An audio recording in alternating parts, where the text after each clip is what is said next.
Oh, hi everyone. Be honest. How many of you love bubble tea, but feel a little guilty after drinking it because of the high amount of sugar in this drink? Bubble tea traditionally contains black tea, milk, tapioca pearls, and sugar. For me, bubble tea is more than just a drink. Growing up in Asia, I drank it almost every day. It's nostalgic, comforting, and still one of my favorite treats. But there is one problem. Most bubble tea relies heavily on sucrose, table sugar, which contributes about 4 calories per gram. And that significantly increases the total caloric intake, making it inaccessible for diabetics and people looking to reduce the caloric intake.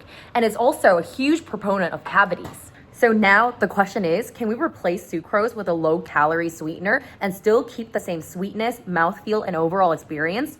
The objective of this project is to evaluate whether or not this alternative sweetener can maintain the sensory and functional properties of the traditional sucrose bubble tea to allow many different demographics of people to enjoy this drink guilt-free. Instead of sucrose, I'm using a low-calorie sweetener as a sucrose replacement, specifically erythritol and monk fruit extract sweetener. Erythritol is a sugar alcohol. It has fewer calories than sucrose, and it does not promote dental cavities. Also, it does not significantly increase blood glucose levels, but it is less sweet than sucrose. That's why there's monk fruit extract in this mix. Monk fruit extract is 100 to 250 times sweeter than sucrose.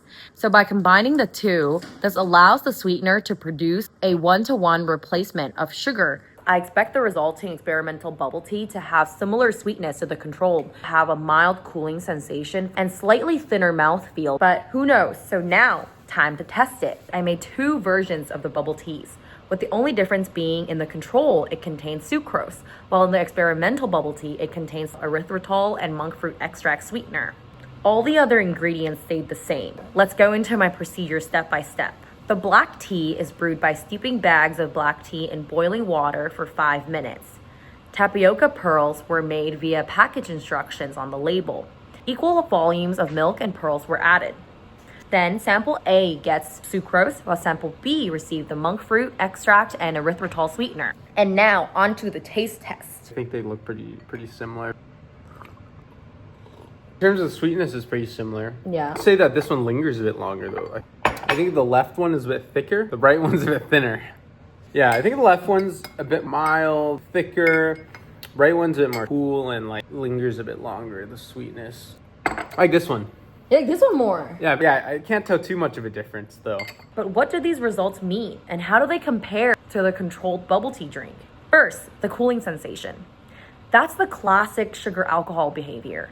Erythritol dissolves by absorbing heat, which creates that minty cool feeling. Sucrose does not do this. Secondly, the slightly thinner mouthfeel. Sucrose contributes to body and viscosity of the food. Even though erythritol provides bulk, being able to replicate the mouthfeel of sucrose is a hard functional property to replicate. Third, sucrose produces a clean, immediate sweetness, while the erythritol and monk fruit extract sweetener diffuses slowly through the tongue receptors, which explains the lingering effect. So now let's compare it to other types of sugar-free drinks. Most sugar-free drinks use high-intensity sweeteners like aspartame, but provide no body to the food.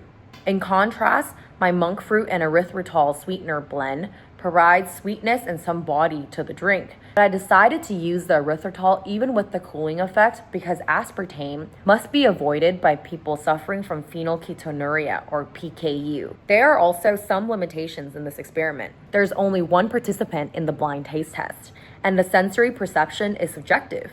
But even with our results, from a product development perspective, this is exciting. A bubble tea company could offer a yummy reduced calorie version. However, for future directions, companies would need to consider the cooling sensation and fine-tune the sweetness balance. And in conclusion, can we replace the sugar in bubble tea?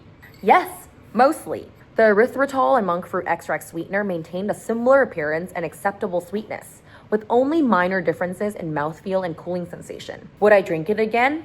Honestly, yeah. But would I tweak it slightly? Definitely. And that's the beauty of food science. Small chemical differences create noticeable sensory changes. I wanted to thank my friend Rocky for participating in this blind taste test and helping film. And thank you for watching. Maybe next time when you order a bubble tea, you'll think about what's happening chemically inside the cup. Bye!